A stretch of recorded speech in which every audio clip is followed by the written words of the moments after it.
Ya, kemana jalik? Kalaran zaman nanti. Kita kalar beda.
आफा बे फिसाफोरनि सायाव नोङो जोबनो बोरखौ दोनबाय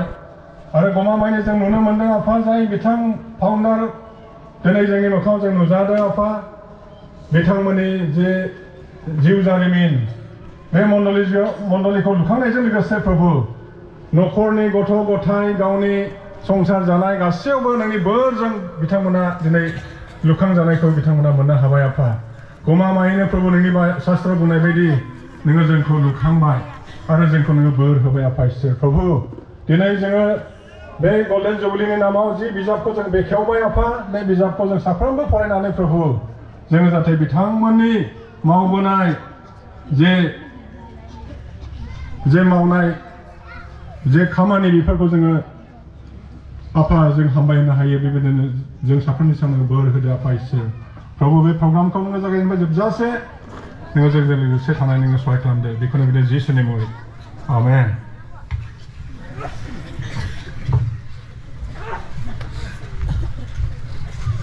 हामबाय होनदों सारनिसिम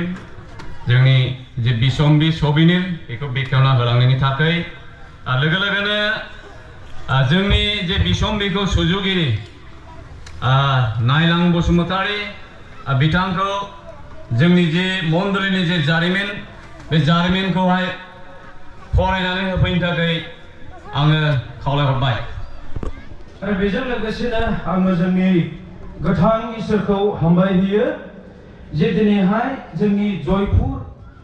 बागमारा बड' इभान्जेलिकेल लुथेरान चार्चआ थांनाय 1973 मायथाइयाव जोनोम मोननानै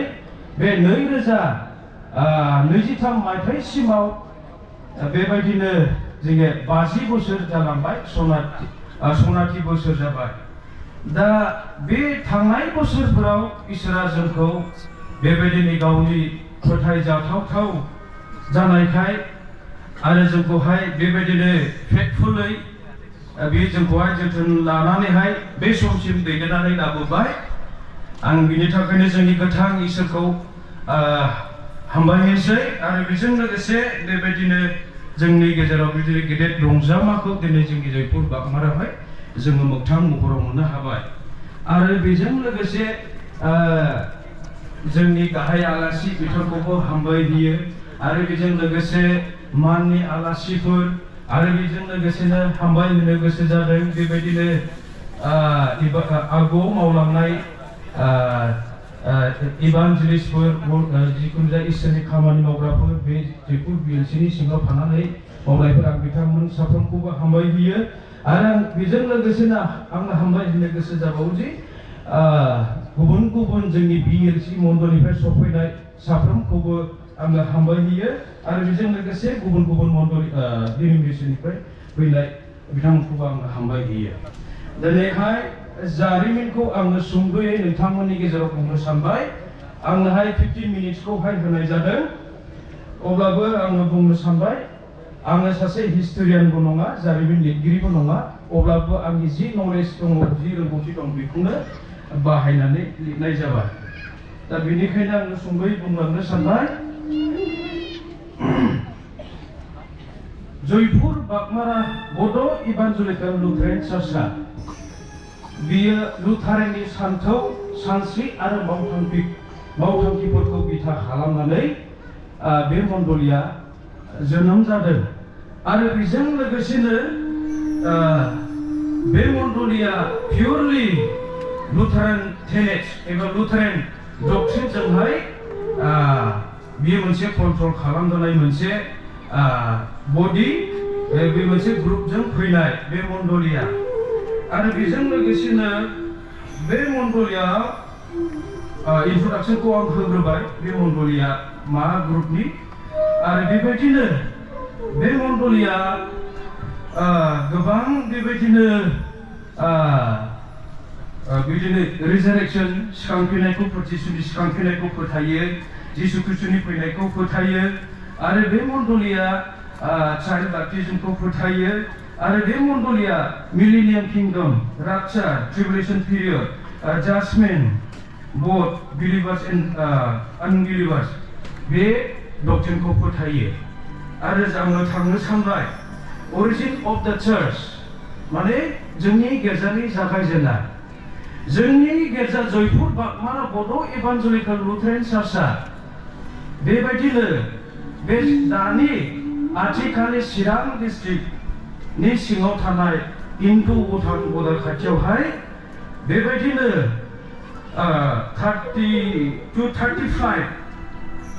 बे गामिफोर जयपुराव बेबायदि 30 to 35 30 न'खरनिफ्राय 35 न'खरसिम दङमोन आरो बे जायगायावहाय अर्थात बै लांखारावहाय बेबायदि दंग्रोयोमोन आरो बेबायदिनो गमामायैनो बेवहाय अरिजिनालि सिगांनो खृष्टान जाखानाय मानसिफोर सातथा न'खरफोर बिथांमोना दङमोन बिथांमोना इसोरखौ गिग्रामोन नाथाय बिथांमोना खुनु लिटारेट मानसि नङामोन बिथांमोना इलिटारेट माने लेखा रोङै मानसिफोरमोन दा बेबायदिनो गमामायैनो बिथांमोना इसोरखौ फोथायग्राखाय हादानाव थानानै जिउ खुंग्राखाय खुनु साइन्टिफिक डिभाइसफोरखौ बिथांमोना एक्सपिरियेन्स मोनामोन दा बेबायदिनो हादानाव बिथांमोना थानानै जिउ खुंग्रामोन दा गमामायैनो सानसेखालि बिदिनो बिथांमोना सानखांबाय मा जे बेवहाय खुनु गिर्जाफोर गैयामोन एकर्डिं टु दा फाउन्डार्स बिथांमोननि मथेब्ला माने गिर्जाफोर गैयामोन दा बिदिखायनो बिथांमोना हादानाव खारबोबाय दा बहा बिसोरनोथ' मोनसे खुलुमग्रा जायगा नांगौ ना खुलुमग्रा जायगा नांगौ बेनिखायनो बिसोरो 7 न'खरजों एबा 7 फेमिलिसफोरजों मानसिफोरजों बिथांमोना खौसे गोसो लानानै मोनसे थांखि मण्डली लुथारनि बायदिनो लुथारनि सानथौ सानस्रि आरो मावथांखिफोरखौहाय बिसोरो बिथा खालामनानै दे जोङो नैबे हादान जायगायावहाय जोङो इसोरखौ बाख्नायनो थाखायहाय जोङो गंसे गिर्जा न' लुदिनि होननानै बिथांमोना सावरायज्लायनानैहाय 1972 आव बिथांमोना बेबायदि ज' जुथुमलायनानैहाय बिथांमोना सावरायग्रोनो हमदों बिथांमोना सावरायनायजोंल' नङा बिथांमोना फेल'शिप बिथांमोना खालामग्रोदों दा बोसोरसे 1972 आव बिथांमोना मा होनदों फेल'शिप खालामग्रोबाय माने बिनि गेट न' बैनि न' एबा बबेबा दंफां साया बिथांमोना बेबायदिनो फेल'शिप खालामग्रोदों गेदार खालामग्रोदों ज' जुथुमग्रोदों बिदिनो बोसोरसे 1972 सनाव बेबायदिनो फेल'शिपआ जागायग्रोदों दा गमामायैनो बिथांमोननि गेजेराव जोंनि गेजेरावहाय मा होननानै बुंदों फेल'शिप माल' फेल'शिपजोंल' जानाय नंलिया फै जोङो मोनसे मण्डलीनि नाम लानानै मोनसे अर्गानाइजेसननि मोनसे हानजानि बेन्दोङाव थानानैहाय जोङो मोनसे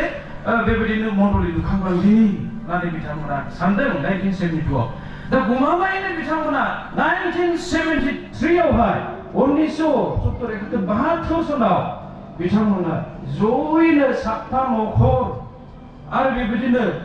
25 पपुलेशन माने 25 पपुलेशन सुबुं अनजिमाफोर ना बिथांमोना ज' सावरायलायनानैहाय बिथांमोना 1973 मायथाइयाव बै जे लांखार दङना लांखारावहाय बिथांमोना जयैनो 7 न'खर आरो बेबायदिनो 25 पपुलेशन 25 जन मानसिफोरजों बिसोरो बै लांखाराव बिथांमोना गायसनग्रोदों गायसननाय जादों गमामायैनो दा बिथांमोना